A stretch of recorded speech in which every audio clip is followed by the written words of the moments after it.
Tonight, the News 5 investigative team has uncovered new legal trouble for Cleveland's embattled water department. Our continuing investigation has already prompted a federal class action lawsuit over enormous disputed water bills. And now, 5 on your side, Chief Investigator Ron Regan has found yet another lawsuit trying to stop it from squeezing thousands from a deceased customer. This is where Barbara McFarquhar lived until the day she died.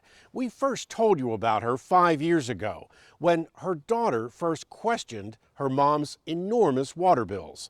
Here's what she told us then. How big of a bill?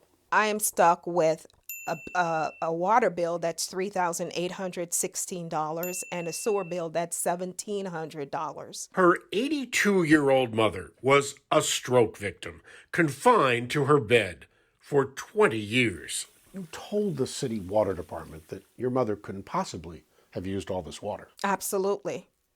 Could not possible because she's been sick. She's bedridden. She's bedridden. And a stroke victim. Stroke victim. And no evidence of leaks. We were there when this 2016 water department review of her complaint ended. So whether you use that to cook, clean, wash your cars, give your mother a bath, or just let it run down the toilet, it's not really our concern. Barbara died just weeks later. Since then, the water department slapped a tax lien on her home, going after those disputed bills.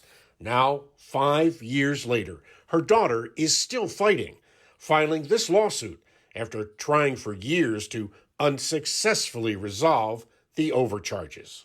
At first it was $2,000 and $3,000 and $4,000. It's up to about $10,000 now. Penalties and interest are adding up.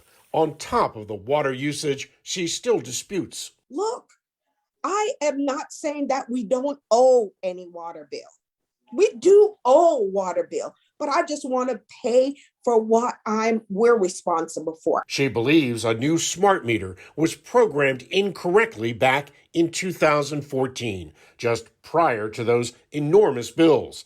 The water department, though, is fighting back, filing this motion arguing that McFarquhar is not a lawyer, prohibiting her from arguing her own case in court. But paying a lawyer would cost her even more money. They don't care. It's all about money for them. They do not care. In court documents, the water department's lawyers argue that if McFarquhar fails to hire a lawyer in a reasonable amount of time, the case should be dismissed. I'm Chief Investigator Ron Regan. And Ron says that class action lawsuit filed by the NAACP Legal Defense Fund continues in federal court, alleging the water department unfairly discriminates against black homeowners by threatening them with water tax liens on their homes.